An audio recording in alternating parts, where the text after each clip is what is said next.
Well, let's get into what we're going to talk about today. We've got three very special guests that we'll be having on shortly to talk about, first off, a panel. We're going to have a panel discussion on using Ruby in production now.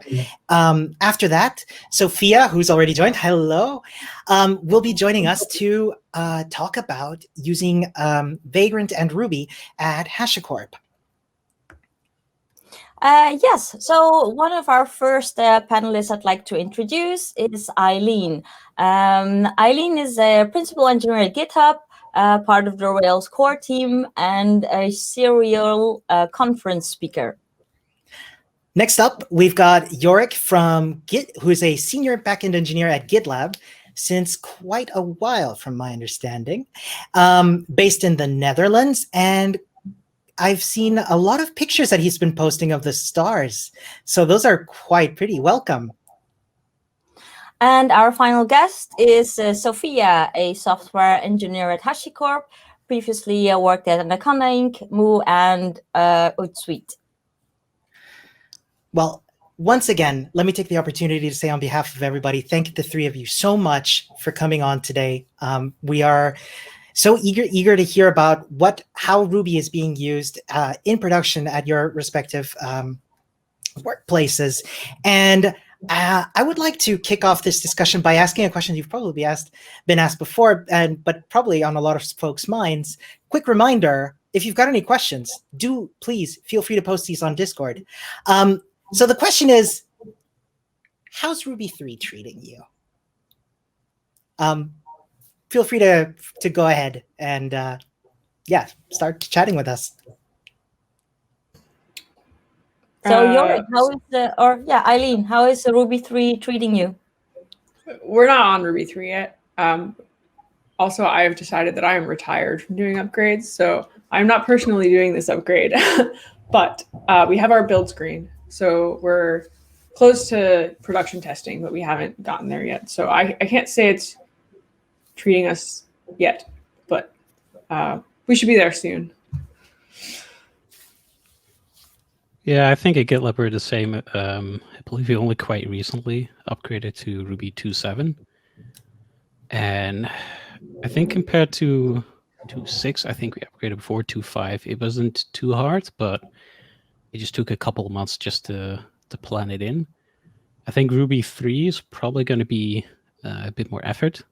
I suspect GitLab in itself will probably work fine, but probably some of our dependencies may need some changes. And I think there were some deprecations in 2.7 that if now whatever was deprecated has been removed. So I don't see us moving to Ruby 3. That's probably the next 3 to 6 months. We're in the same kind of boat where it's not really treating us yet. We haven't gotten there. It's really interesting to see that it's quite consistent there. So, Sophia, what advice would you give to beginners who want to start contributing to open source but don't really know where to start or how to start? Can you give some advice or tips, maybe like beginner friendly? How do they start? Yeah, that's kind of a hard question, I think, for me. How did you start then, for instance? I guess I just started because I was interested in some project that I found on GitHub. And then I just kind of kept putting stuff in that project until someone would look at it, which is maybe not the nicest thing, being on the other side of that now. But, being consistent and trying to engage in the community, eventually someone will engage back with you. Yeah. Yeah, kind of, because sometimes it can be quite daunting as a beginner to contribute to an open source project. And it's like, am I doing it right? Isn't my code shitty? Is it it's quite scary. So we're pretty curious, maybe Yorick, you have any tips for beginners who want to start contributing to open source projects? Oh boy. For me, it's been a while since I started.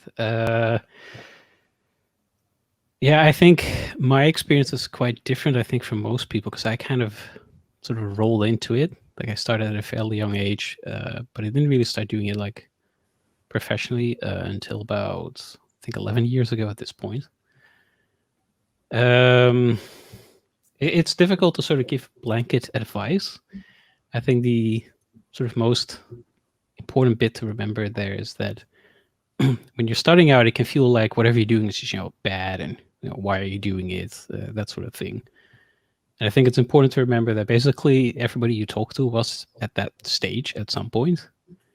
And that, you start with something that perhaps isn't so good, but that's sort of how you build things up. Yeah, thank you. Oh, I see we had we have some questions for our previous on our previous subject, like Ruby 3, which is what are all the, I think it's from Discord, what are all the parts involved in upgrading? So if you'd like to upgrade to Ruby 3, like apart from the code updates, what are all the parts involved in upgrading? Who wants to take this? Yes, Eileen? I keep muting myself. So I think that this is a really interesting point, because like York mentioned that they have to fix deprecated code. So like one of the ways that GitHub makes upgrading easier is we refuse to run with deprecations in our code base. So like we actually did all the work for 3 for the deprecations into 7, specifically so that we could avoid it being like just totally broken. We also do that for Rails. We run completely deprecation free. And that also helps us like not have to play whack-a-mole with like other changes that are going into GitHub. Like someone does a feature and then they don't know that like Rails deprecated whatever, and then they add a bunch of it, then it would fall on the team upgrading to then fix it. So if we can prevent that from even entering the code base in the first place, then we don't have to like play this whack-a-mole game with other teams. But then like once you get past that, like parts of upgrading, it's like once you get the build green, then you should test locally, make sure that like development works, and make sure all your other builds work, because we only run one build on 3.0 right now. And then when we flip the gem files over, it's like all the other builds are failing. And then we roll out to what's called Review Lab. It's just our like staging server. Test there for a while. Then we roll out to Lab, which is like it doesn't, because Review Lab expires in a few hours, so we can't use that for like full company testing. If it's a really major upgrade, we'll ask teams to click test their area of the code base just to get like a regular usage for a hot second. And then we roll out to Canary. And our Canary is 2%, 20%, and then 100%. But we actually, in upgrades like this, we'll roll it out to specific servers to make sure that like the Git hosts work before we get everything out. So our major upgrades are a bit more complicated with Ruby than they are with Rails, because we don't do that part with Rails. Yeah. I hope that answered the question. Thank you. Totally. We have another question from the audience. So, are you using Ruby for specific projects - apps in your company? And what are the criteria to decide to use Ruby or other tech? And what other tech are you using?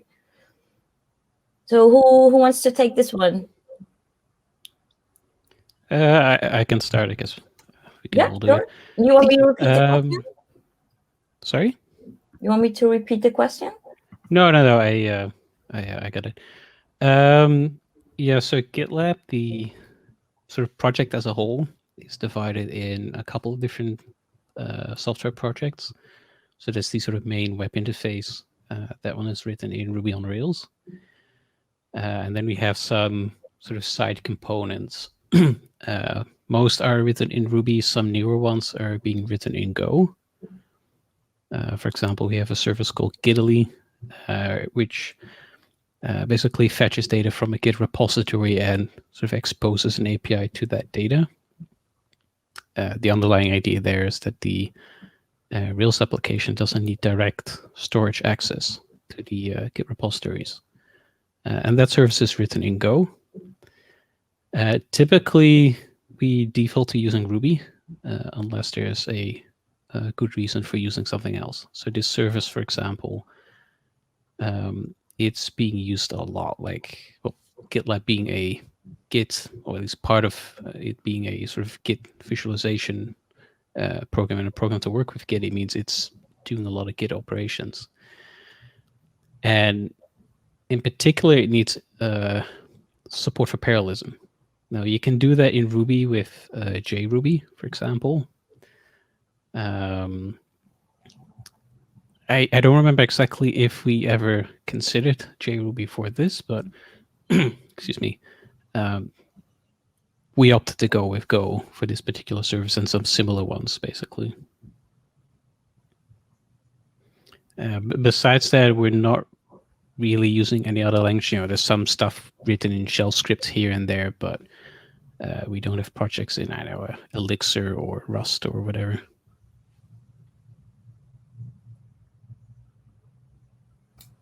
Thank you. Sorry, would anybody else like to jump on that one? I can, for GitHub. So our main application is Rails and has been since, I don't know, when did GitHub get started? Like 2007 or 6 or something? I don't know. Long time ago, long before my time. Probably before I started using Rails. No, that's not true. Around the time I started using Rails. So that's like not a choice that would change at this point. I mean, we actually have new apps being built in Rails too. And those just really like, if you're interacting with a database and like a web front end or an API and stuff, like Go is not going to be fun to use for that. Rails just works when it comes to database setup and stuff. So in those cases, we choose Rails. We have some Go services, like when you upload your avatars, that goes to a Go service. I think we have some Java stuff, but I can't even like name something that's written in Java. I think it's more for like some of the enterprise services. And it's really just like, what is the right tool for the thing that you're building? And we try not to like we can experiment with other languages, but we try not to just like build services that only one person like knows that language and then there's no one to take care of it, because like that's how you end up with a bunch of stuff that breaks like in 5 years and nobody knew it existed until you get a tweet about it. So we try not to do that stuff. We did this whole paved paths thing where we, made sure that certain documents were, certain languages were like well documented and how to use them and like what to not do. So, like while Sinatra is like perfectly good for an API, we usually don't recommend it, because if you're going to mix Rails into Sinatra, you should just use Rails. And so since that almost always happens at GitHub, which is actually a funny story, most people probably don't even know this, the REST API at GitHub is Sinatra. It lives inside the Rails app. I wouldn't do that in the future, but this was like, GitHub's super old, so it was before Rails had its own API, and so I was like, oh, let's just build a Sinatra app inside of it. But yep. Thanks. Sorry, Sophia. Did you? Sure. Yeah, I can address this also. So Vagrant is a pretty mature project. It's been around for like probably more than 10 years now. So we kind of just like inherited using Ruby there. But whenever we're building new stuff for Vagrant, we'll probably use we use Ruby or we use Go. HashiCorp has a lot of like Go projects already. So if we're like ever building a utility on our team, we might just go ahead and build it with that, just because we already have the tools available to us to make that process really fast. But those are kind of our two things that we go for.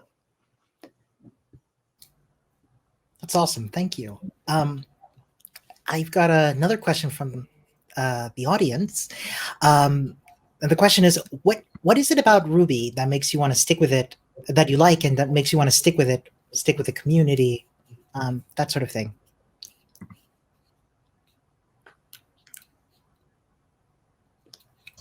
I'll go first. Unless someone else wants to go first. So Ruby is the first language that I really felt like I wanted to understand how it worked. With PHP, you're like, yes, great. I just wrote some WordPress. Awesome. And it didn't feel like I think there's much more of a community now, but when I was doing WordPress stuff, it was like, there's the WordPress community, and it didn't feel a lot like there was like a PHP community the same way Ruby has one. And like Ruby people were just nice and wanted more people to work on Ruby. And I also think that it's just really enjoyable to write. Like when I've tried other languages, I just get frustrated that it's like, why don't you have a good ORM like active record? Or, I mean, that's not Ruby, that's Rails. Well, Ruby, Rails, whatever. It's all the same thing. And that's the other part of it. Like, I like that we have this framework that's just like, just works. I know I'm a little biased because I'm on the core team for Rails, but it's like the language and framework actually care about your experience. Like even if you don't like agree with, I don't think it should do this, but the goal of like the language and framework is, what is your experience and like, can we make it better for you? Where I don't feel like that many other languages actually give a shit about what it's like to write it. It really doesn't care about your experience. So I think that's my favorite part about Ruby, is that I feel like Ruby cares about my experience. Which is why I don't like the Quarks changes. It doesn't feel very caring of my experience, but here we are. Yeah, I would say for me it's very similar. Like Ruby overall is a very mature language, both in terms of the language itself, but also the libraries that are there, the community, the meetups. And of course, you have this in other languages, Python probably being the most familiar other example of that. But then if you start looking at other languages, it sort of very quickly it tapers off, I think is the right word. Like you have, say, number 3, 4, and then there's like a lot of projects where it's kind of all over the place. I will say, like, at least for me in recent years, I've been using Ruby a little less in my spare time, but that's largely based on what I work on in my spare time. But I think if I were to, say, build some sort of company today, and I would have to pick a programming language for it, assuming that it's some sort of web-based service and not, say, an embedded software project, it would probably be Ruby. Like it has basically everything you need, whether it's an ORM or authentication library or you name it. There's probably at least 2 or 3 gems for it. But there's also a lot of resources on it. There's a lot of people working with it. So if you want to hire somebody, chances are you won't have really trouble finding people. And so overall, it's, in spite of some people for years liking to claim, hey, it's dying and this and that, it is still, I think, for a lot of projects, at least one of the right choices you can make, because there's other languages that could be equally successful, say Python. But I would say for most people, you basically can't go wrong with using Ruby. Yeah, thank you, Yorick. Sophia? Yeah, I just started programming Ruby when I joined HashiCorp about a year ago. So I don't really consider myself like a big Ruby person. I come from like more the Python side. But this year has been like really awesome. Yeah, using Ruby is super neat. I like its flexibility. And one thing that I really like to be able to do is just like look at my editor and just like understand what's going on right away, like just at a glance. And yeah, the developer experience is really awesome. So I've really been enjoying it. Yeah, nice. Thank you. That is fantastic to hear. I've got a follow-up question, if I may. All 3 of you have mentioned like having these positive experiences with Ruby. I'm curious, can you share any memories of like really, really positive Ruby learning moments that really unlocked something in terms of understanding, say, in computing or something like that, or how the web works, that Ruby really attached itself to? I'm curious, do you have any stories regarding that?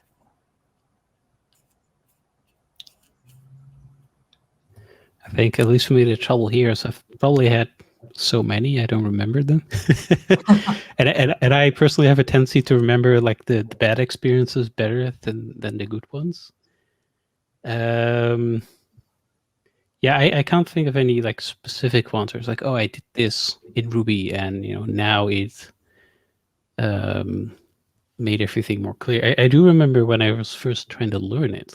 I was also coming from a PHP background, and I think it took me a couple of months of trying to learn Ruby and somehow just not either getting it or just not sort of pushing far enough.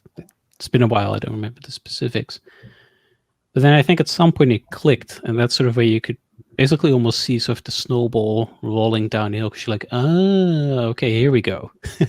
Now it's fun time, basically. So what is your favorite Ruby open source project or gem, Yuri? I mean, I would say in sort of practical terms, probably Rails. There's a lot of parts I would disagree with, but in terms of what it offers to do and what it has enabled many people to do, I think there's basically no doubt. It's probably the number one. The number two for me will be a library called SQL, not SQL, but SEQUEL, made by Jeremy Evans. It's a database library / toolkit with an ORM. And I haven't used it for the last couple of years, unfortunately. But when I did use it, it was probably one of the best database libraries that I've ever worked with. Like, it supported everything you could possibly think of in a really nice way. How about you, Sophia? What are your favorite Ruby open source projects or gems? I guess I'm going to be really basic, but I really love using pry bybug. Oh my god, you just made Ramon's day. It's like so great to like how you can just like cruise around in it. I mean, obviously there are other languages have similar things, but yeah, pry is just like really awesome, and I just enjoy using it too. Yeah, so does Ramon. we were chatting about this earlier today, and like Right and I were asking like, what's your favorite one? And I was like, yeah, probably pry, because it just like it saved my butt 1,000 times. Right? Yeah. It made me enjoy, like, it finally made breakpoints click for me. Mm-hmm. Yeah. Sorry. No, I definitely like all that. It's so good. And how about you, Eileen? What's your favorite open source gem project? It's Rails. But like specifically Active Record. I just like don't think a lot of other. I think that it's like really easy to not appreciate how much Active Record does for you. Like all the complexity that it's just like you don't have to worry about. I mean, you should still worry about it, but like, I'll just like never forget the time that when I first had to write some GraphQL in our GitHub app, and like what like you call user.star, and then like you have to like write the mutation for GraphQL, and it's like 17 lines long, and I was just like, nope. Love Active Record. One line. I know what it does. I don't have to like learn. I don't have to like learn all these new words. Like just user.star. It's like English. You can just read what it's doing. And I just appreciate so much about how Active Record makes that stuff less painful. But of course, I'm biased because I've worked mostly on Active Record. And I've probably added more features to Active Record than I have to any other. Now, that's definitely true. I don't really touch the other gems much. But yeah, so Active Record.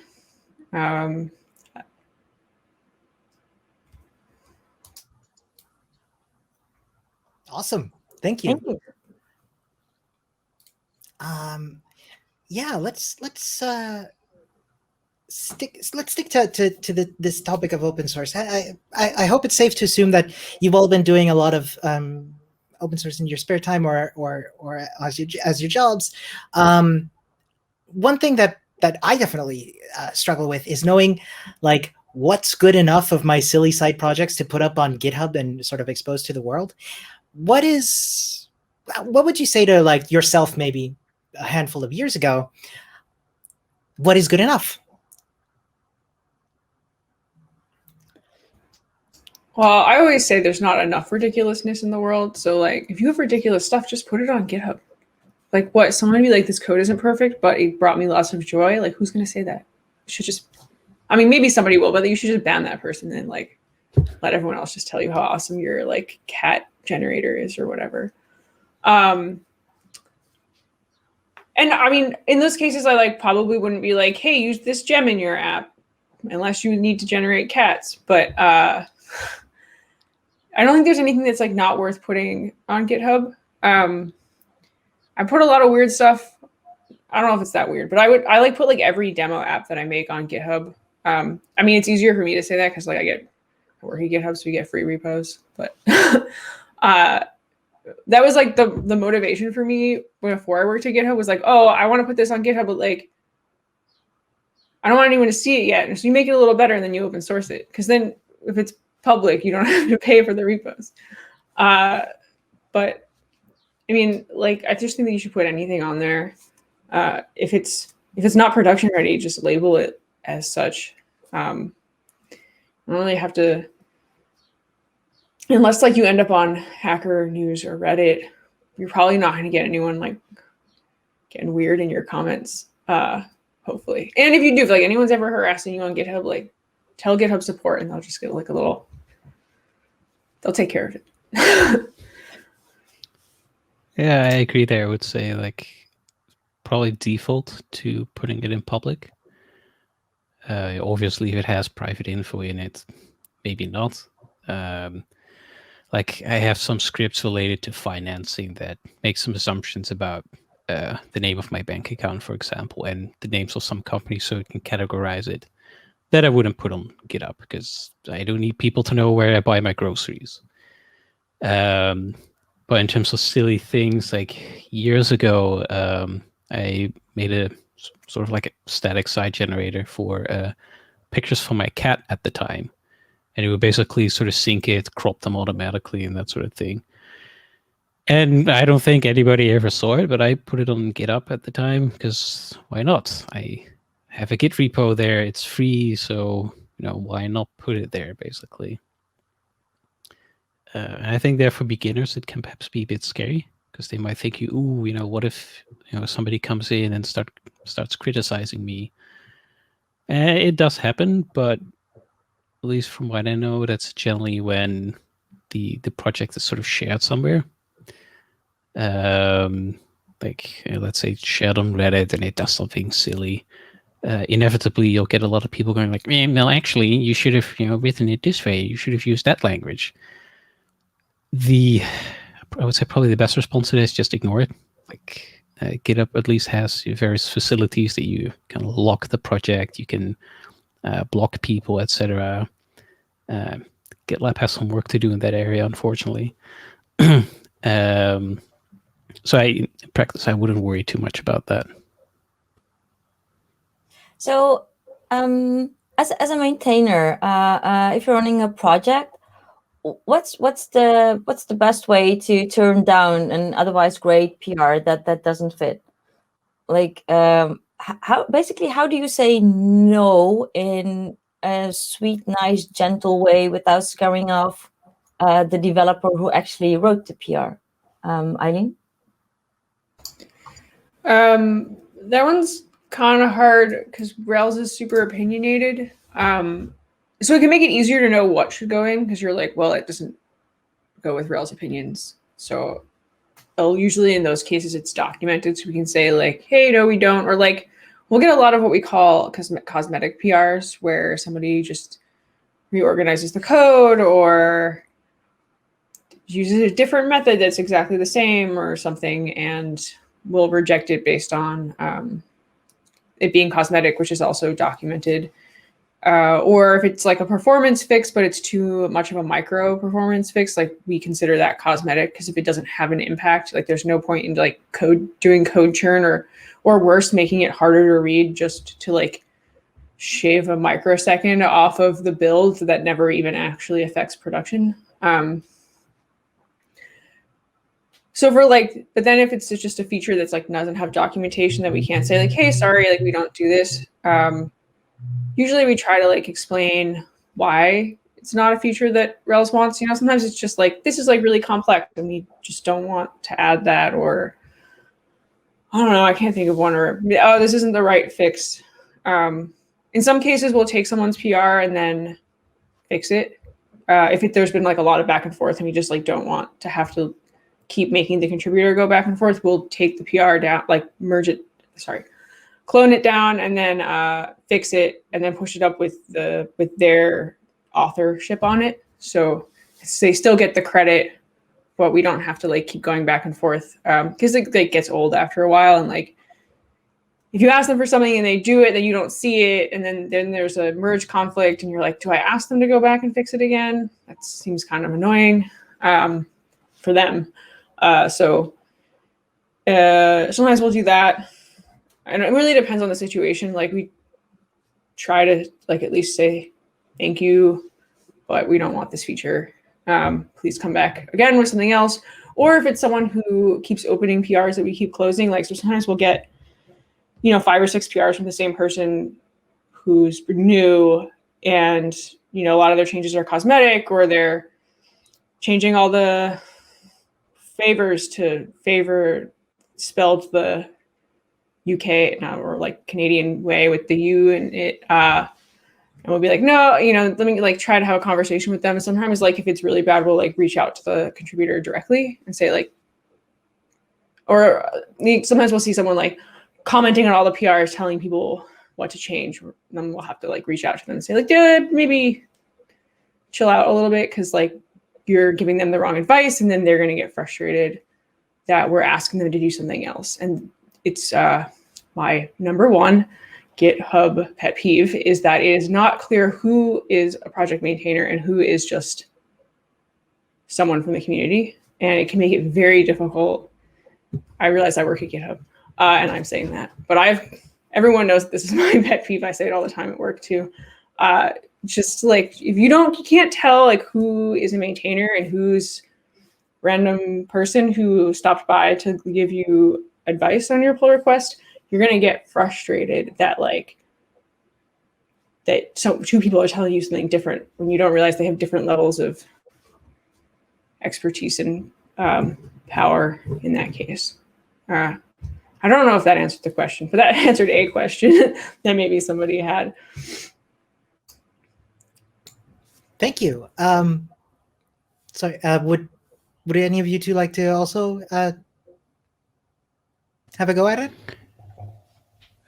Yeah, I can add some. So, for example, the context of GitLab, we generally have fairly extensive documentation.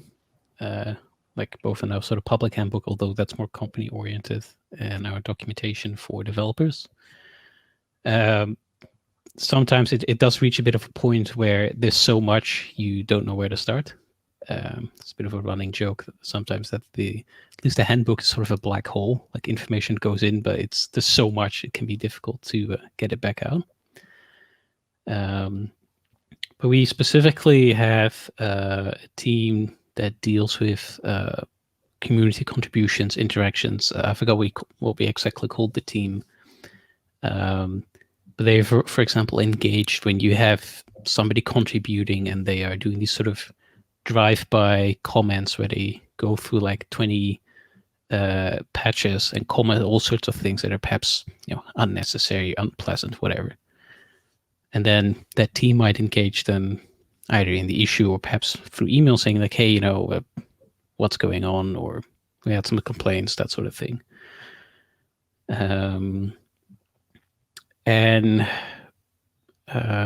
For personal project, I think it's a bit more difficult because generally you are the only one, or maybe 1 or 2 other people working on it.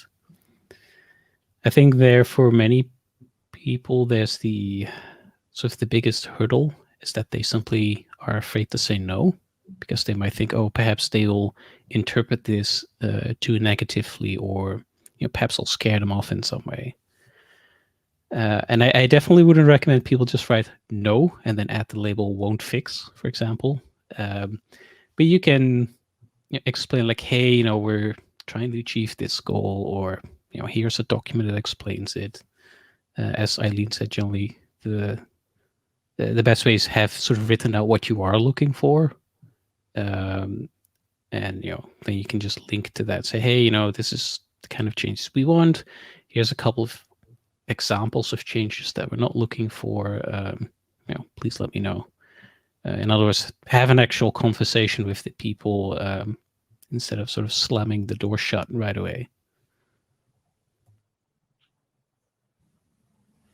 Thank you, Yorick. Sorry, Sophia. Did you want to answer as well? Yeah, I can add something to the end of that. Yeah, I'd like to echo what Yorick said.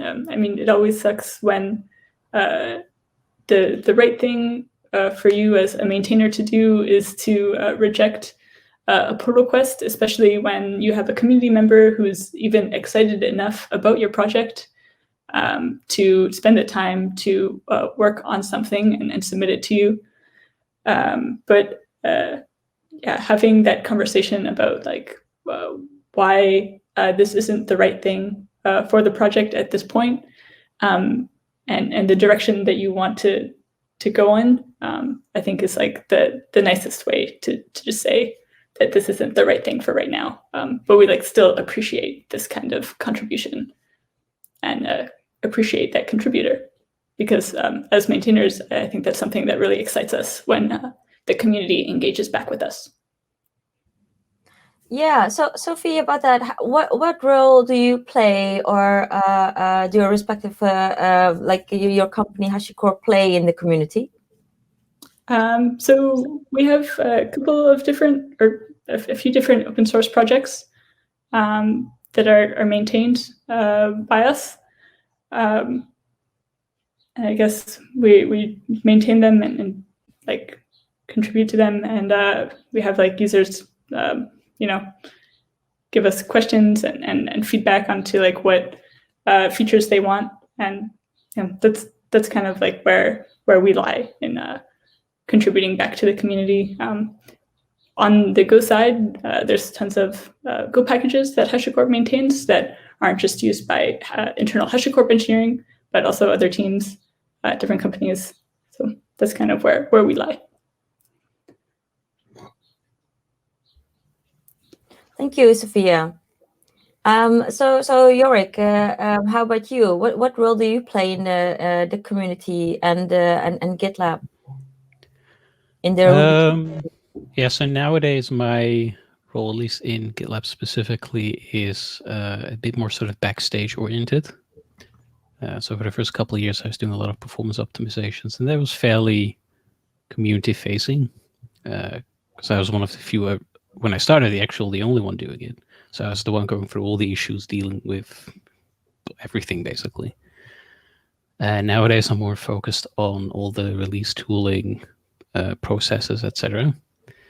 So it's a bit more backstage related, but occasionally and lately a bit more often we take functionality that we've built ourselves and then put that in GitLab.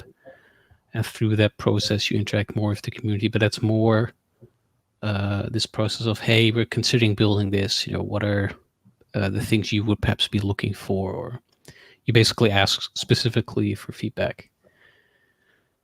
So my role there is a little less, I would say, that of a sort of classical maintainer that goes through all the issues, triages them, etc. The way we have that set up, it's generally divided across teams. So teams have sort of specific topics, basically, they work on. And that's sort of what they triage. We also have a lot of automation there because we have a ridiculous amount of open issues. I think it's something in the order of like 15,000 currently. It's just impossible to triage that all by hand. Excellent. Thank you. So we are coming up to the end of our time for this panel. So I would like to ask one more, a parting question, if I may. So seeing as seeing as how things are coming up, I would love to hear from you, from all three of you.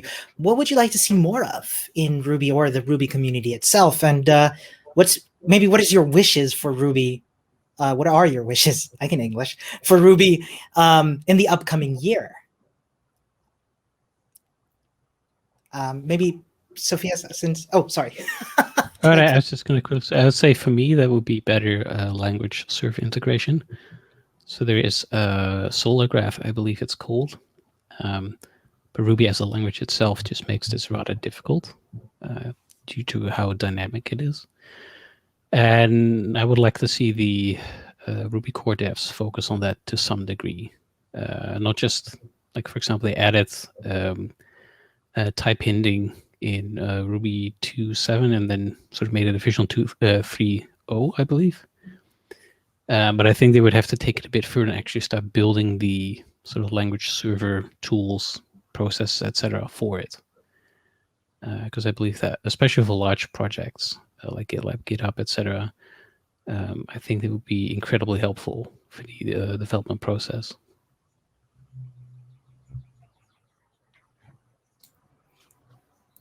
Thank you. Feel free to hop in if you wanted to follow up. I want to see more companies actively contributing to Rails and Ruby. I don't see a lot of newcomers, and a lot of times when I talk to people, I'm like, they're like, I found this bug, and I'm like, okay, let's fix it. I'm like, well, my company doesn't give me time to, and so like that's very frustrating because like these companies are making like millions of dollars off of Rails and Ruby, and like won't. And this isn't every company, but I hear it a lot. Like they're like, well, it's just not part of our bottom line, or like they won't upgrade, and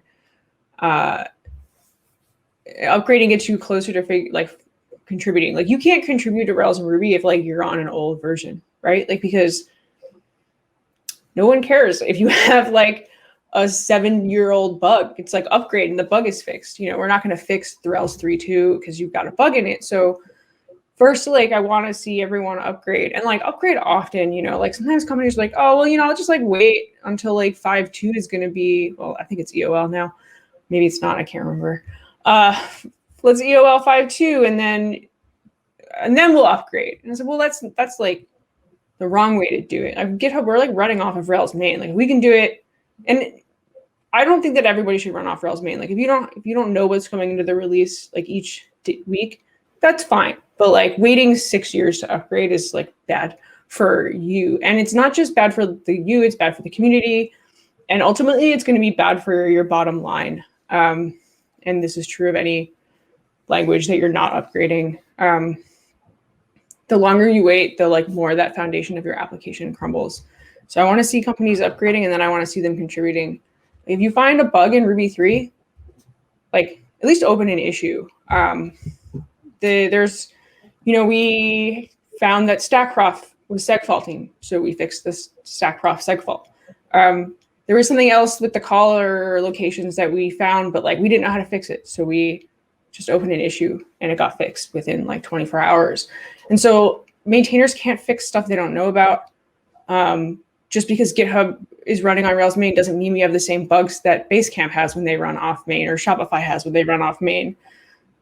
So it's really, really important that we, the companies that are using Rails and Ruby aren't just like passive users. I want to see more who will be active users of them. I want to quickly jump into that, Eileen. Like, what do you think that there are not a lot of newcomers into the community? Because I'm on the Rails issue tracker every day, and I see like new people reporting issues, but I don't see like a lot of new engagement. I'm not saying there's no new people, but it does feel a little bit like I don't see a lot of quality contributions. Like what I was talking about before, the cosmetic changes, I see a lot of those, but they're not the changes that we need. And I just don't, like we have a few new people, but it was like, it feels like I know there are lots of new people using Rails and Ruby, right? But I don't feel like that's trickling into the open source side as much as I would hope and expect. And I think that part of it is fear of upgrading and companies not giving people time to contribute to Rails and Ruby.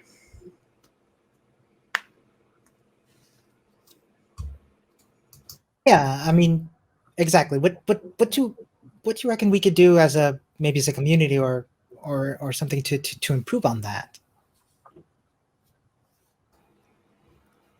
I don't think it's like I said. I don't think it's really like there's something. I do think that Rails could do a better job of like onboarding people. It's a really, really hard framework, and like sometimes people will be like, "Oh, why don't you label the good first issues?" And it's like because we don't know which ones they are until we've spent an hour on them, and then it's like if I spent an hour on it, I probably know the answer.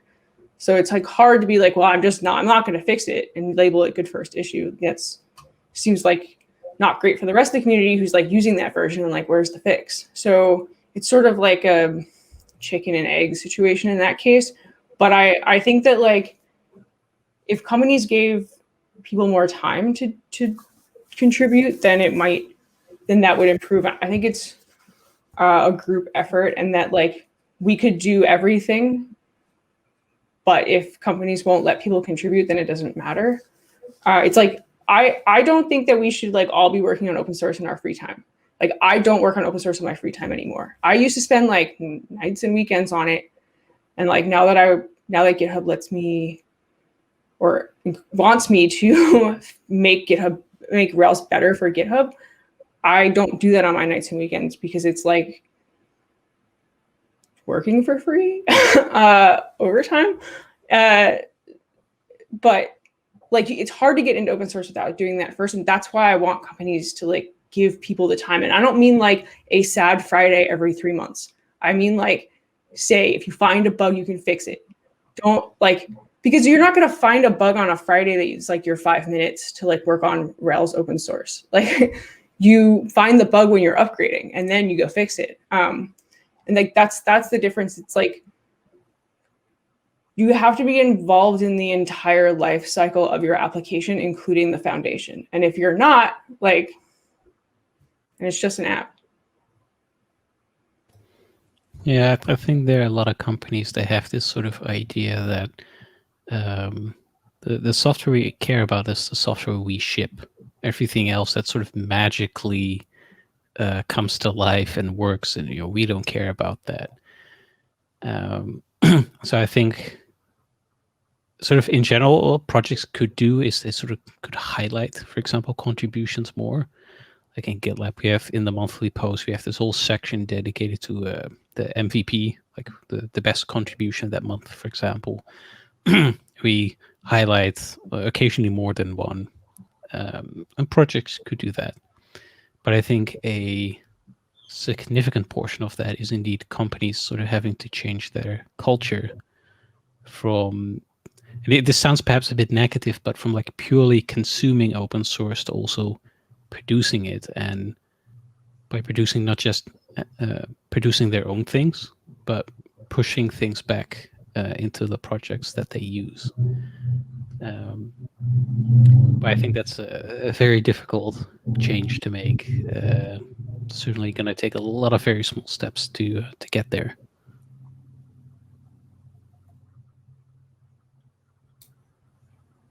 Cool. Thank you. Unless there's anything to add there, Sophia, any parting wishes or something to add about the Ruby community?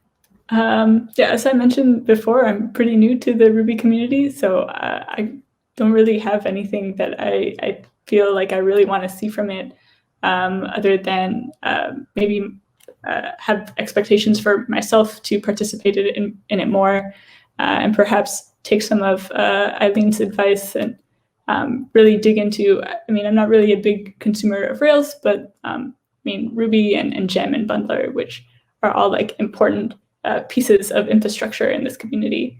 We can definitely like take more time to be cognizant of like how I'm using it and how I can contribute to those communities. Cool. Thank you. Go ahead, Magda. Well, thank you, all of you. I think our time is almost up, so we have still like a couple of seconds, minutes maybe. But are there any upcoming events or any other cool Ruby events we should not miss besides Amsterdam Ruby on the 20th of April? Well, of course, RailsConf. Oh yeah. I'm keynoting, so I have to say everyone should come to RailsConf. Oh, I don't have awesome! to say. You should all come to Cool. RailsConf. And do we know any speakers? Oh, no, that's not okay. Well, what's I'm that? speaking to RailsConf too. What? Yeah. Oh my God! Awesome! Amazing! Cool. Well, cannot be missed. Do we don't have a date just yet? Do we? Is it right? We probably do. When is it? Mid-April, I think. 14th to The 12th. 16th. The 12th to the 15th.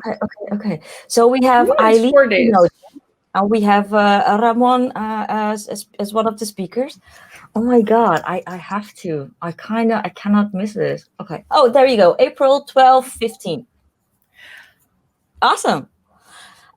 So again, thank you very much for your time, and I also I learned a lot today.